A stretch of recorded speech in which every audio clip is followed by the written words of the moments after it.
बोलिए प्रेम से श्री सद्गुरुदेव महाराज की जय। श्री सच्चिदानंद भगवान की जय। श्री सद्गुरु की चरणार में बहती प्रेम की धार, श्रद्धा से मज्जन करें पातक हुए छार। महाभयानक यरु कठिन भवसागर गंभीर, नाम जहाज बिठाए कर मेटे घन की पीर। शाश्वत सुख की खोज में भटके जीव दिन रैन, सतगुरु की अनुकंपा बिना कबहु न पावे चैन।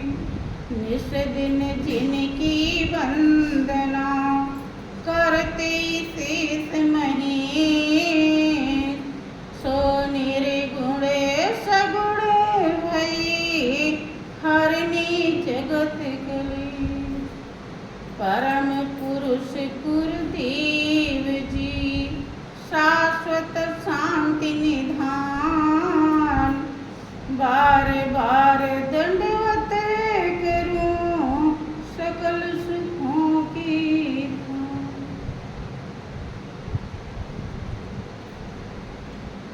बोलिए प्रेम से श्री सद्गुरुदेव महाराज की जय।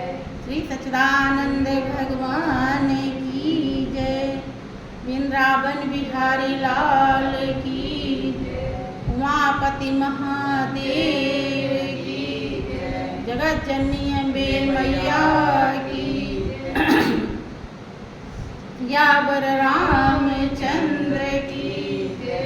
पवन सुत हनुमान जी महाराज की जय। बोलिए प्रेम से सब संतों की जय। प्रिय भाइयों बहनों, परम पिता परमेश्वर की असीम दया दृष्टि से हम जीवों को सत्संग का अवसर मिला हुआ है। वास्तव में ये कटु सत्य है, जब कभी ये अवसर मिलता है तो हमारे बहुत बड़े भाग्य होते हैं। फिर भी जो भाग्य होते हैं हम वैसा बना नहीं पाते। किसी ने कहा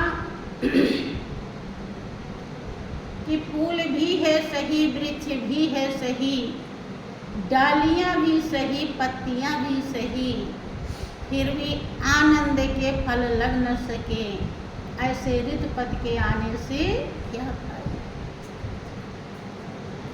फूल भी है, वृक्ष भी है, पत्तियां भी है, डालियां भी,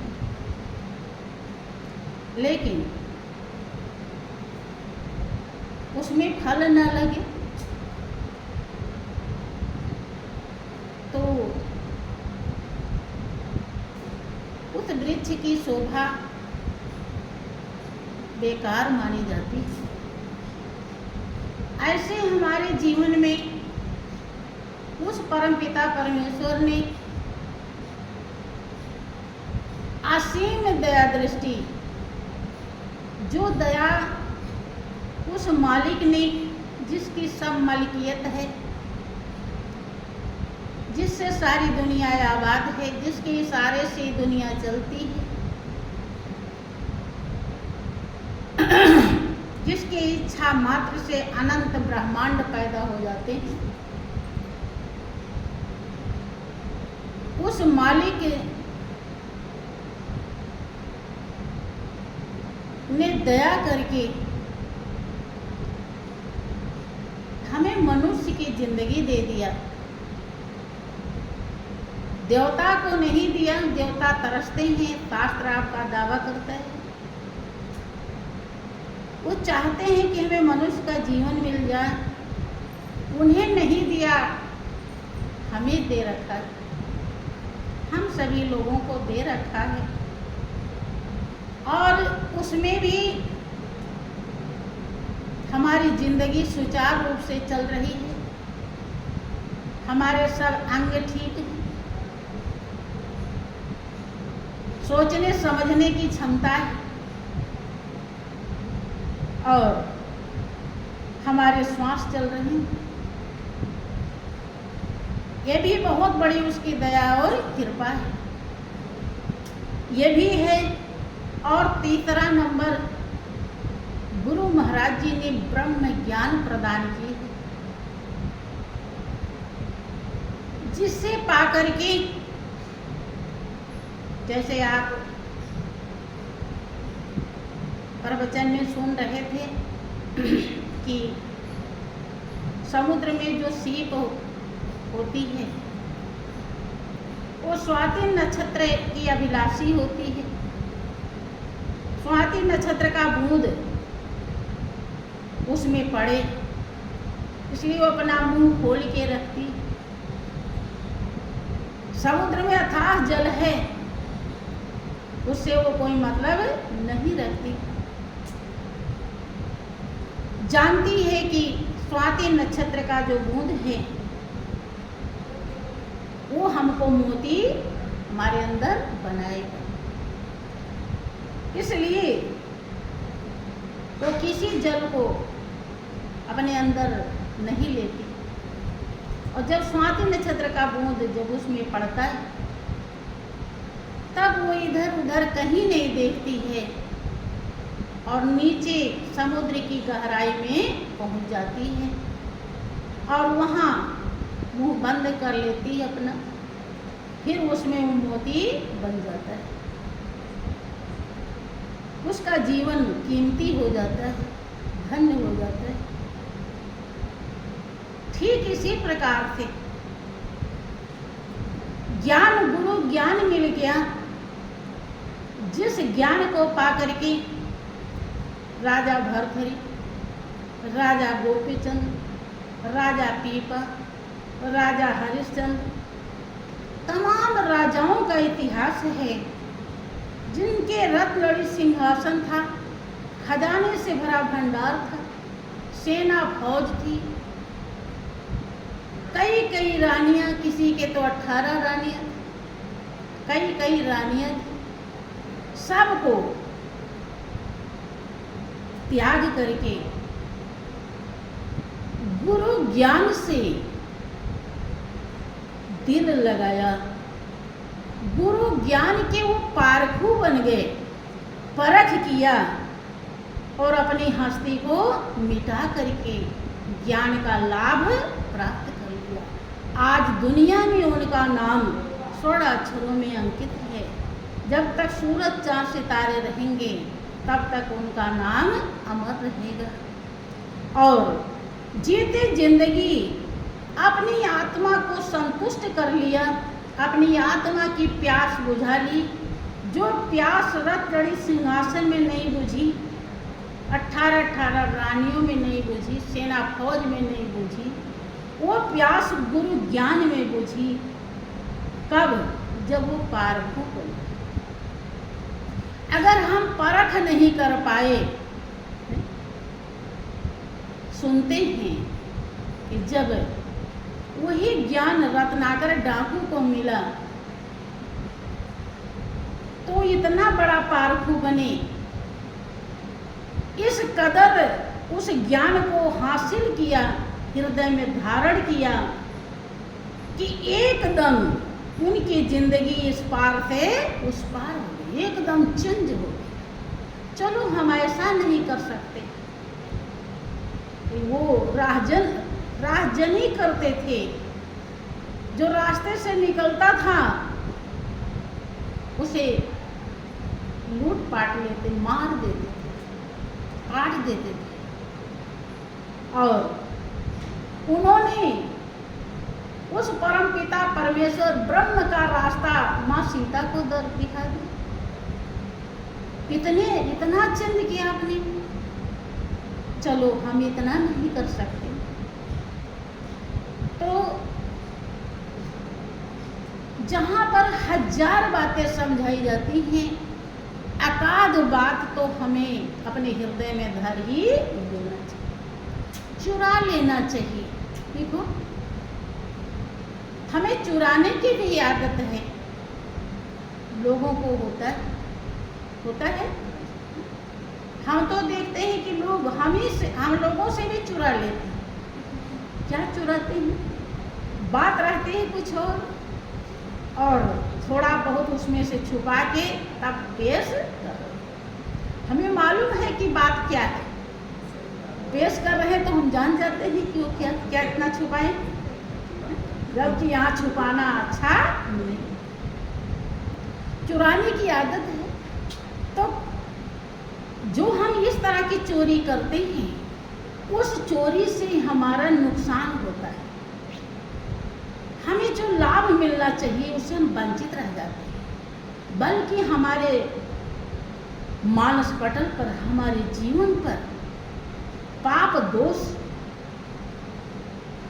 का आवरण आ जाता है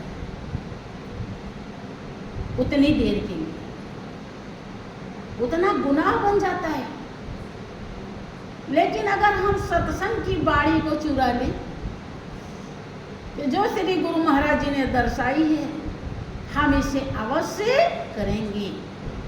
नहीं ज़्यादा तो हम 2 टाइम ध्यान करेंगे और कुछ नहीं। चलो हम कर सकते, हम बहुत नज़दीकी बात आपको दर्शाते हैं कि ताकि आप बड़े आराम से कर सकें। कितना भी अगर समझ में आ जाए बात, तो ये चोरी कितनी कीमती होगी कि नहीं है? और जो हम चोरी का घर में भी सबसे चोरी कर लेते हैं, थोड़ा थोड़ा करते हैं कि नहीं करते हैं।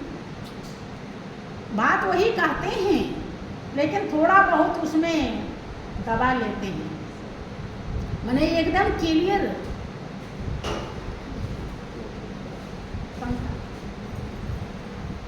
श्री सच्चिदानंद भगवान की। अगर हम सत्संग की बाड़ी का चोरी कर लें तो इतना लाभ होगा, इतना लाभ होगा। चोरी किया एक सौभाग्यवती नाम की कन्या थी। वो परिवार में अपने सुखपूर्वक रह रही थी। परिवार बड़ा नहीं था, छोटा ही था। उसके पिता और वो ही सौभाग्यवती ही थी। एक बहन और थी, उसकी शादी पहले हो गई थी और माँ उसकी इस दुनिया से जा चुकी थी। उसके जीवन में संस्कार जो थे वो पावन थे। उसके गांव से कुछ ही दूरी पर, जहाँ से हमारा संस्कार हमें वो लाभ दे देता है, पावन संस्कार कमाया है, तो उसमें 4 चांद लग जाते हैं। वो दरबार था, जैसे गुरु दरबार का। अब गुरु दरबार में वो जा नहीं पाती थी, क्योंकि जो उसके पिता थे वो जात के यादव थे और दूध बेचने का काम करते थे, और दूध में वो बहुत पानी मिला के बेचते थे, पानी डालते थे, जिसे लोग नंबर 2 का धंधा कहते हैं। कुछ लोग जो गलत कर्म करते हैं, इस कारण से वो साधु महात्मा से चिढ़ते हैं, उनके पास जाने की उन्हें इच्छा नहीं करती है। तो वो अपनी बच्ची को, सौभाग्यवती को समझाया करते थे, क्योंकि वो गांव से अपने कुछ दूरी पर जो कस्बा था वहाँ पे कुछ दूध देने के लिए रोज उस कस्बे में बाजार में जाया करते। रास्ता उधर से ही था, गुरुदरबार की तरफ से, लेकिन वो कहते थे उसके पिता की, बेटा उधर भार भट्टों के तरफ से मत जाना, और नहीं तो घर वीरान हो जाएगा, जिंदगी नष्ट हो जाएगी। उधर भूल के भी मत जाना, तुम दूसरे रास्ते से जाना। तो सोचती तो थी कि पूछें कि वो क्या करते हैं, क्यों उधर से न जाएं, लेकिन उसे इतना हिम्मत नहीं होता था, इसलिए वो चुप रहती थी और दूसरे रास्ते से चली जाए। संस्कार जो हमारा कर्म होता है, जब वास्तव में वो विशेष होता है, तब कोई कितना भी यत्न करे हमें गड्ढे में गिराने को, लेकिन वो सिंहासन प्रदान ही कर देता है। एक दिन उसके मन में आया कि पिताजी कहते हैं कि गुरुदरबार के रास्ते से मत जाना, आज हम देखते हैं कि वो क्या बताते हैं, वो क्या होते हैं गुरु महाराज जी, साधु महात्मा कैसे क्या करते हैं, जरा हम भी तो देखें। पिताजी से नहीं बताऊंगी, चोरी, अभी हमने बताया कि चोरी कर लेना चाहिए, उसने चोरी किया, इसलिए हम उसका उदाहरण, हाँ, सत्संग की चोरी किया। ये चोरी कितनी लाभकारी है और किस तरह से हमारे जीवन को चेंज कर देती है, कहाँ से कहाँ पहुँचा देती है, इसलिए हमें प्रसंग आपको सुना। तो वो दूध लेकर जाती है और थोड़ा बहुत दूध देती है दुकान पे, और जब उसका तो मन लगा हुआ है कि गुरुदरबार चलें, देखें वहाँ क्या होता है, थोड़ा बहुत ही दूध दी और जल्दी से लौट पड़ी। और जब लौटी तो संजोग से गुरुदरबार में महाराज जी सत्संग फरमा रहे थे। गुरुदरबार रोड के बगल ही था, वो रोड पे खड़ी हो जाती है सड़क पे, और वहीं से सत्संग प्रवचन सुनने लगी।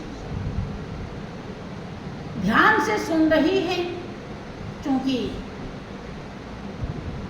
सत्संग भी लोग 3 तरह से सुनते हैं,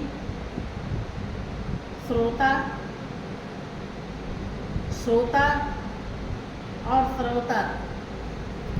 सुनने के लिए 3 तरह के आते हैं। कुछ तो आते ही सोने लगते हैं, वो है श्रोता। घर पे भले नींद ना आई हो, लेकिन यहाँ कुर्सी पे बैठ के भी सो जाते हैं, तो उन्हें कुछ भी पता नहीं चलता है क्या हो रहा है, क्योंकि एक शब्द भी इधर उधर हुआ तो ये बात बड़ी अटपटी है, अच्छे को समझ में नहीं। और एक होता है श्रोता, वो ये सोच के चलता है कि देखा तो क्या बताते हैं, उसके अंदर अहंकार भरा रहता है, और वो जो प्रवचन सुनाता है उनकी कमियों को ध्यान में रखता है। वो जो अच्छाई बताते हैं वो नहीं सुनता, उनके अंदर कमी, और क्या वो ऐसी बात कहते हैं कि जो काटी जाए, काटने लायक हो, उसको ढूंढते हैं। फ्रौता काटता है ना सुपारी को, इसलिए वो उनका नाम फ्रौता है। काटने के चक्कर और कुछ नहीं, वो बस इसी पर ध्यान रहता है कहाँ उनसे गलती हो रही, तो वो होते हैं फ्रौता। और सबसे अच्छा उसमें होता है फ्रोता, जो अपना बहुत बड़ा सौभाग्य लेकर के आता है कि आज इस दर पे मालिक क्या है, कहाँ है, कैसे है, कैसे वो रोम रोम में रम रहा है, उसका ज्ञान, रास्ता, टेक्निक, पौड़ी, फार्मूला दर्शाया जाएगा और हमें समझने का सौभाग्य मिलेगा। इसलिए वो एक शब्द भी इधर उधर होने नहीं देता, अपना मान चित्त। और महापुरुष की वाणी जब हम मन चित्त लगा के सुनते हैं, मन बुद्धि, तभी समझ में भी आता है।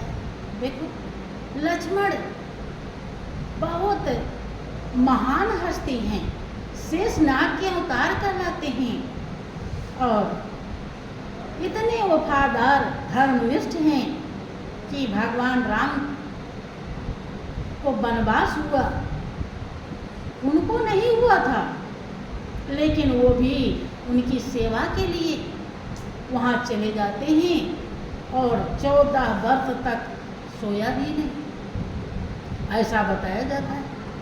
उन्हें जब भगवान राम, जब उन्होंने ज्ञान भक्ति माया सब कुछ पूछा अवसर देख के, तब वो क्या कहते हैं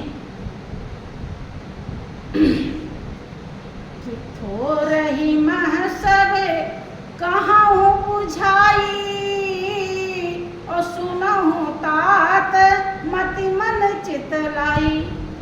कि ऐ भाई, मैं माया क्या है, जीव क्या है, ज्ञान क्या है, वैराग्य क्या है, भक्ति क्या है, ये सब जो आपने पूछा है, मैं इसे थोड़े में संक्षेप में समझा के कहूँगा, लेकिन समझ में तब आएगा जब मन चित्त बुद्धि को लगा के सुने। अब गौर करें, जब लक्ष्मण के लिए इतना जरूरी है तो क्या है हम जीव उनसे ज़्यादा होशियार हैं क्या? हाँ, अगर इधर उधर करते हैं तो समझ में बात नहीं। सौभाग्यवती बड़े ध्यान से सुनती है, वहाँ पे एकदम मन चित लगा करके जब सुनने लगी तो उसे एक बात समझ में आया कि यहाँ पर संत महान पुरुष जो बैठे हुए हैं, ये इतने योग्य होते हैं, इसलिए ऐसा जीवन धारण किए हैं कि ये मालिक का पता बता देते हैं। आज तक हमने मालिक की मूरत को पूजा है, लेकिन हमें सूरत का ज्ञान नहीं है। सूरत का ज्ञान कराने वाले यही होते हैं। तो उसका मन उतावली होने लगा कि कब हमको ज्ञान मिले जल्दी से। फिर उसके मन क्या सुनती है दोबारा कि अगर हम छल कपट करते हैं, नंबर 2 का धंधा करते हैं, तो गधा बन करके जन्म जन्म हमें भरना पड़ता है। जैसे करने करेंगे वैसा हमको भरना पड़ेगा। कर्म प्रधान है, करने का फल अवश्य मिलता है। संत महान पुरुषों का चरण जो है, इसमें जो कुछ भी हम अच्छे कर्म कर लेते हैं, उसे दुनिया में कोई नहीं ले पाता है, वो हमारा होता है। जितना श्वास हम उनके चौड़ों में अर्पण कर देते हैं, सुमिरन ध्यान करके उस श्वास के वो जिम्मेदार हो जाते हैं। जितना बाकी रह जाता है वो हमारा प्रारब्ध है, जैसा हमने कमाया है वैसा ही हमें भोगना। जब वो 4 बातें में उसे समझ में आई तो एकदम व्याकुल हो गई। सत्संग खत्म हो गया, सभी लोग चले गए, वहीं पर खड़ी होकर देख रही है।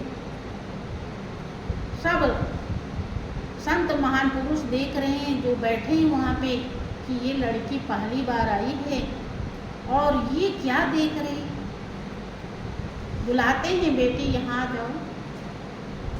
जाती है डरते डरते और प्रार्थना करती है कि महाराज हम अबोध हैं, अज्ञान हैं, हमें कुछ भी पता नहीं है, हमारे पास दूध है, हम आपके लिए देख रहे हैं कि यहाँ पर लोग बहुत कुछ लेकर आए हैं, हम तो कुछ लेकर नहीं आए। लगता है यहाँ कुछ चढ़ाया बचाया जाता है, क्योंकि कभी जब देखा ही नहीं। तो कहने लगे कि महाराज हमारे पास दूध है, क्या आप उस दूध को स्वीकार कर लेंगे? तो के भाव का भूखा हूँ मैं, भाव ही एक सार है, और भाव से मुझको भजे तो भाव से बेड़ा पार। भाव से तो वास्तव में जो महान हस्ती होती है वो अपने प्राण का भी जरा सा भी परवाह नहीं करती कि मेरा प्राण रहे या जाए। जब भाव देखा संतों ने तो कहा कि बेटी अगर तेरी हार्दिक इच्छा ऐसे तो हम बिना किसी के हाथ का कुछ नहीं खाते पीते हैं, लेकिन तेरे अंदर ऐसा भाव है कि जो मना करने की भी इच्छा नहीं कर रही है। बेटी तू दूध हमको पिला सकती है। दूध पिला देती है और कहती है कि महाराज हमको वो ज्ञान दे दीजिए जिस ज्ञान से उस व्यापक शक्ति का, परम पिता परमेश्वर का बोध हो जाता है। हमने सुना तो है कि वो हर जगह है, लेकिन उसका क्या स्वरूप है, किस तरह से वो हर जगह मौजूद है, हमें इसका ज्ञान नहीं है। अभी हमने प्रवचन में सत्संग में सुना है कि उसका ज्ञान आप ही लोग कराते हैं, तो हमें जल्दी से, अब हमारे पास मौका नहीं है, हम बहुत बड़े अजीब परिस्थिति में हैं, हम घर से छल करके आए हैं और फिर शायद ना आ पावे, हमको आप इसी समय ज्ञान दे दीजिए। संतों ने कहा बेटी वो ज्ञान तीनों लोक से बड़ी दौलत है, उसी ज्ञान को पाने के लिए तुम्हें जिंदगी मिली है, जीवन का ध्येय और लक्ष्य भी वही ज्ञान है। ज्ञान ही परमात्मा है जो तुम्हारे ही अंदर है बेटी, लेकिन वो इतने जल्दी दिया नहीं जा सकता। जाओ अपने घर पे, सोचो विचारो समझो, फिर कभी जब तुम्हें मौका मिलेगा तब आना और हम तुम्हें वो ज्ञान प्रदान करें। अब क्या कर सकती है बेचारी? जबरदस्ती भाइयों बहनों, दुनिया का जो धन है उसे आप जबरदस्ती भी ले सकते हैं, मार काट के भी ले सकते हैं, लेकिन संतों का जो धन है, इसीलिए उनकी सेवा करनी पड़ती है। विषय विकार मिटाओ, पाप हरो देवा, और श्रद्धा भक्ति बढ़ाओ संतन की। इसीलिए सेवा की व्यवस्था है। सेवा से ही जब वो खुश होते हैं तो उनकी दया और कृपा के आप पात्र बन जाते हैं। उनका धन ऐसे नहीं मिलता। अब वो बेचारी क्या करे, कुछ कर नहीं सकती, घर चली गई। लेकिन उसने सत्संग की वाणी को चुरा लिया। देखा कि हमारे पिताजी जो गलत धंधा नंबर 2 का कर रहे हैं, आज से हमें वो धंधा नहीं करना। वो मंजिल हमें बहुत जल्दी मिल सकती है अगर हम मजबूत हो जाएं। सौभाग्यवती जैसा सत्संग सुन ले तो हमें मंजिल पाने में देरी नहीं लगेगी। प्रण कर लेती है कि जान जाए चाहे हम। यही तो हमारा मोह ममता अगर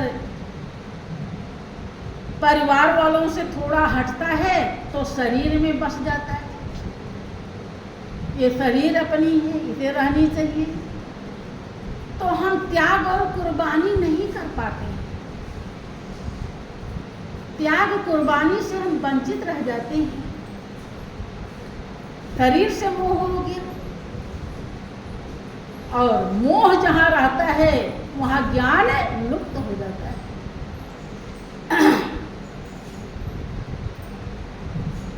तो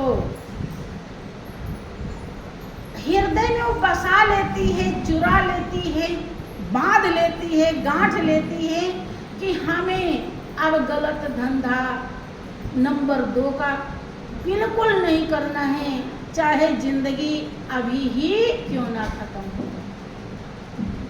एकदम दृढ़ है।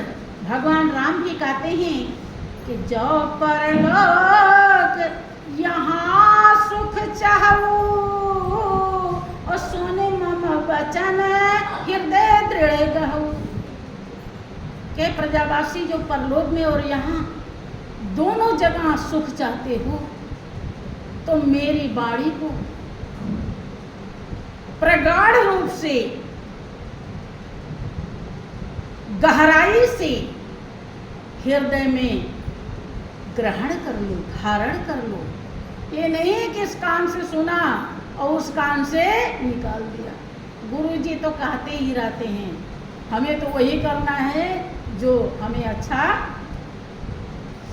ज़्यादातर लोग ऐसा ही सोच लेते हैं, और ऐसा सोच जब लिए तो उस पर विचार करने की जरूरत ही क्या है? फिर तो जब विचार ही नहीं करेंगे, विचार ही सब बड़ा ज्ञान होता है। अगर आपका विचार निर्मल है, महान है, पावन है, तो आप महान और पावन हैं। लोग कहते हैं कि यार वो इंसान बड़ा ही विचारवान है। विचार ही सबसे बड़ा ज्ञान होता है। उसके अंदर जब ऐसा विचार आया मजबूत हो जाती है, और गिरती पड़ती कैसे जब घर में पहुंचती है तो रात हो जाती है।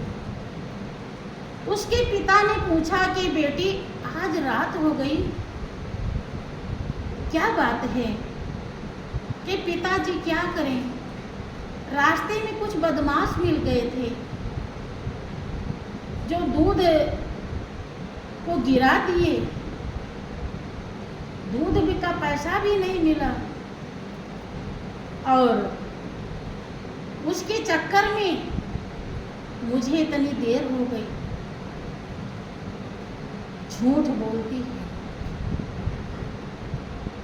जहां से जान गई, क्योंकि उसने देख लिया कि पिताजी हमारे, जिनको आज तक मैं इतनी सम्मान करती रही, उस परम पिता परमेश्वर से हमको वंचित रखा, वहां तक पहुंचने नहीं दिया। बार बार मना करते रहे कि उधर पे मत जाना, कि जब इतने बड़े होकर ये झूठ बोल सकते हैं तो हमें तो मालिक को पाने के लिए झूठ बोलना,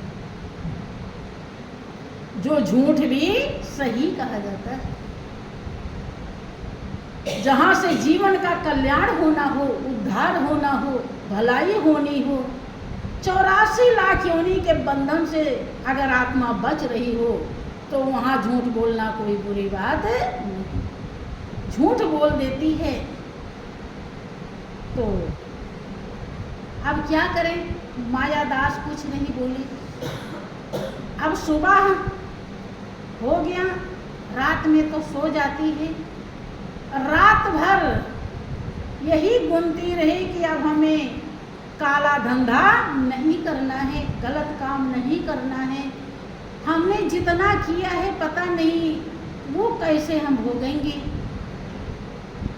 कैसे कैसे उसे हम खत्म करेंगे।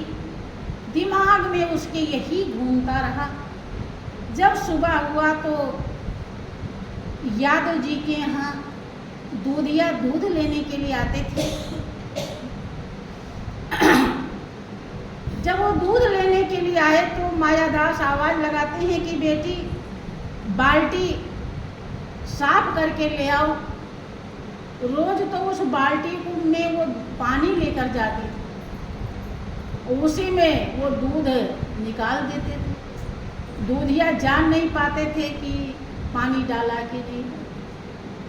अब तो वो प्रतिज्ञा कर बैठी, बाल्टी को साफ किया लेकिन पानी नहीं लिया।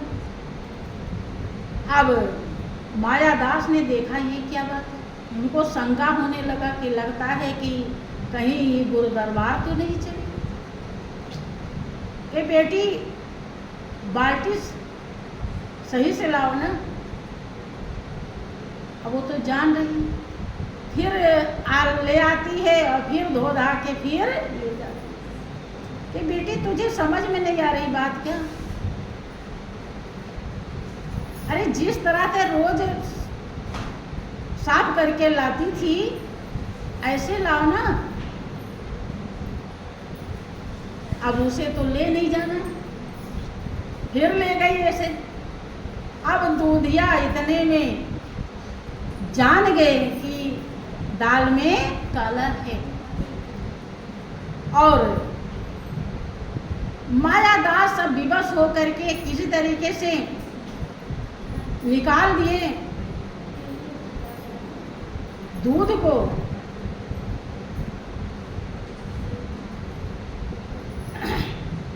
जब दूध निकाले तो जहां दूध 40 लीटर होता था वहां 20 ही हुआ, आधा तो पानी।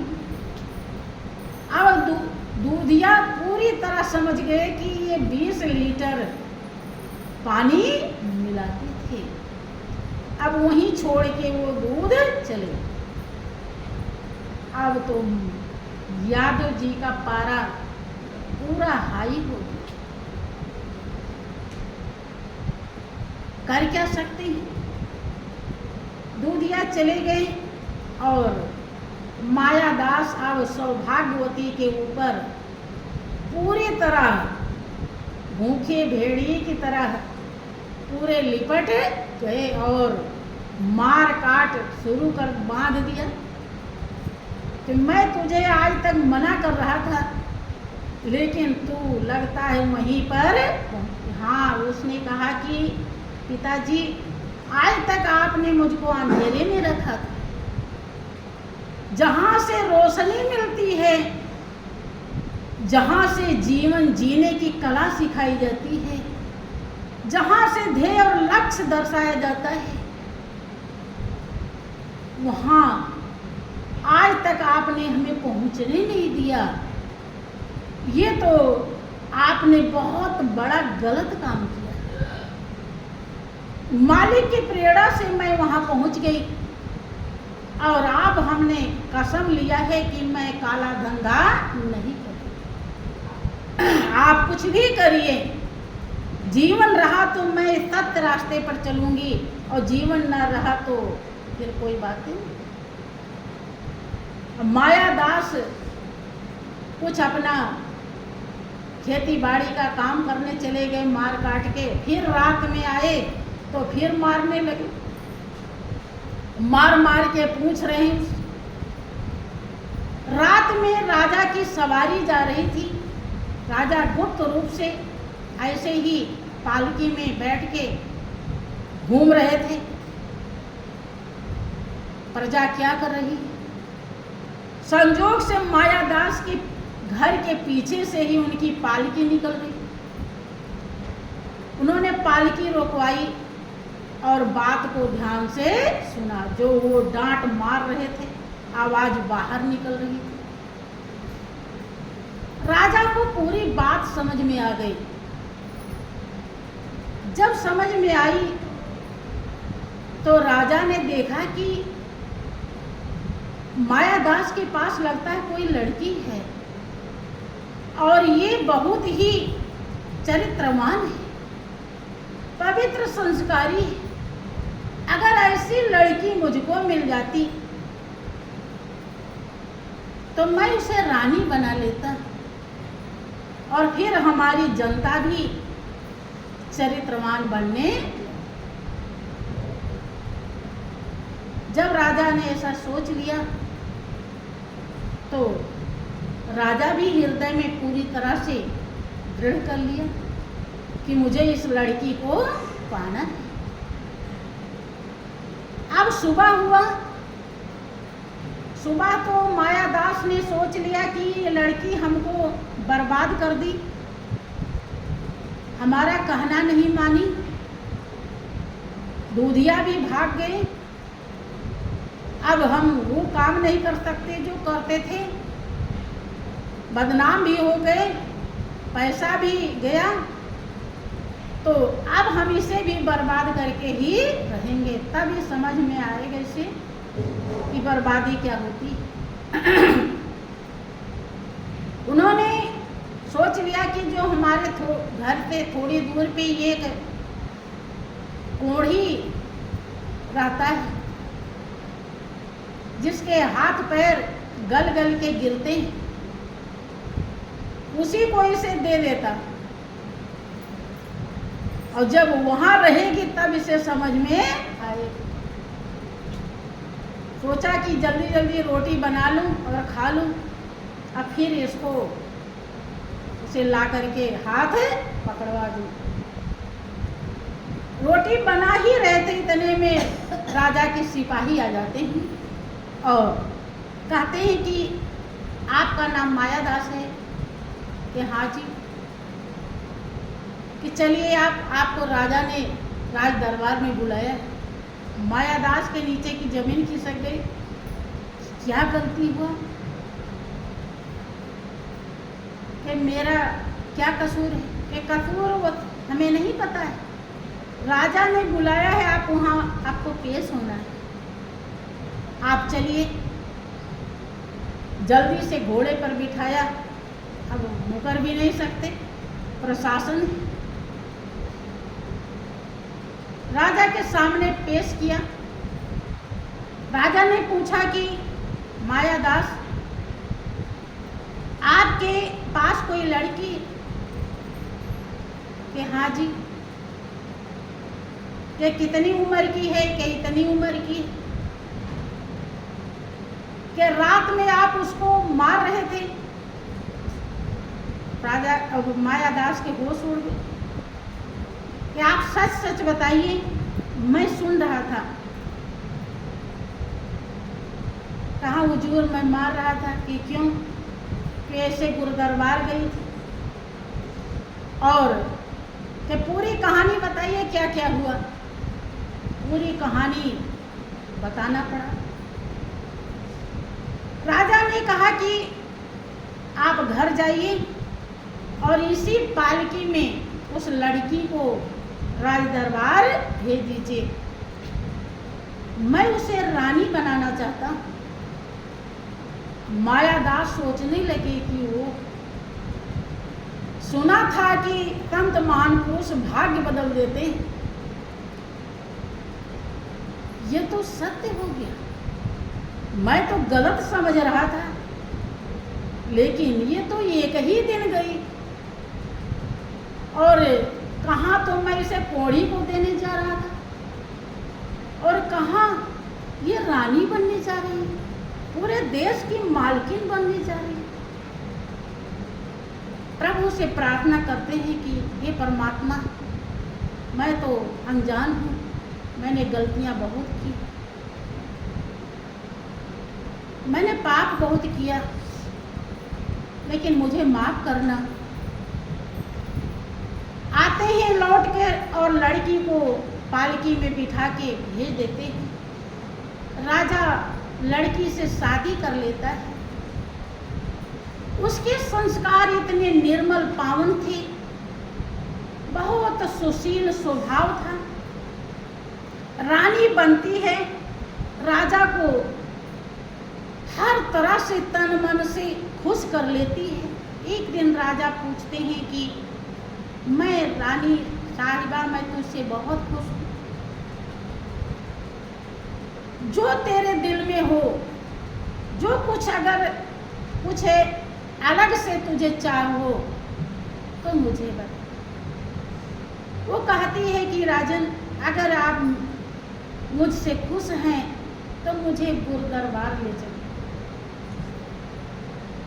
हमने भी देखा था कि एक प्रेमी थी बेचारी, वो अपने पति को बहुत समझाती थी, उसका पति नहीं मानता था। तो जब करवा चौथ आता था उसके जीवन में, तब वो कहती थी कि देखिए, हमारा सब शौक श्रृंगार बस एक ही है कि आप गुरु महाराज जी के चौड़ों में चलिए और कुछ सच्चाई सीखिए। सत्संग सुनने के लिए लाती थी और एक दिन उस इंसान को ब्रह्म ज्ञान, तब आज मेरा करवा चौथ पूरा हो गया, आज मेरा व्रत सफल हो गया। और वो दुनिया का लोग दंडन नहीं करती थी। तो जो सच्चाई को समझ जाता है, गुरु दरबार लेकर राजा आते हैं।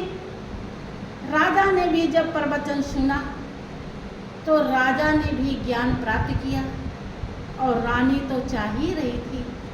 दोनों ने किया और दोनों ध्यान भजन करने लगे। प्रजा के लिए भी सत्संग की व्यवस्था किया। बहुत सारी प्रजा को भी जीवन का ध्येय और लक्ष्य प्राप्त हो गया। भाइयों बहनों, वो सत्संग की बाणी को जब चुराया तो देखो कहां से कहां जीवन पहुंच गया। गौर करें, ऐसे ही अगर आप लोग चुराना सीखें, इसी तरीके से मजबूती से, लचर पचर से नहीं, क्योंकि ये दुनिया में एक अनोखा सीख है, आपके जीवन का सिर ताज है, सिर का मुकुट है और अविनाशी दात है, यहाँ से मिलती है। और वो दात जिसको पाने के बाद कुछ भी बाकी नहीं रहता। इसके लिए अगर आप मजबूत नहीं होंगे, आपके हृदय में दुनियादारी ही बसी रहेगी, क्योंकि भक्ति प्रेम, त्याग, कुर्बानी मांगता है। अगर ये नहीं आया तो आप भक्ति नहीं कर पाएंगे। हाँ, जितना करेंगे वो तो आपका रहेगा, लेकिन वो बाणी आपको समझ में नहीं आएगी, जिसके लिए कहते हैं कि मज्जन फल पेखिए तत्काला और काक होए पिक बकौ मराला। के सत्संग रूपी गंगा में डुबकी लगाने वाला कौवे का स्वभाव का है तो कोयल बन जाता है, और बगुले का स्वभाव का है तो हंस जैसा बनकर महानता को प्राप्त होता है। ये बात आपको तब समझ में नहीं आएगी। अगर ऐसा त्याग, कुर्बानी, प्रेम आ जाए हृदय में तो ये बात समझ में आए। बोलिए प्रेम से श्री सच्चिदानंद भगवान की, श्री सद्गुरुदेव महाराज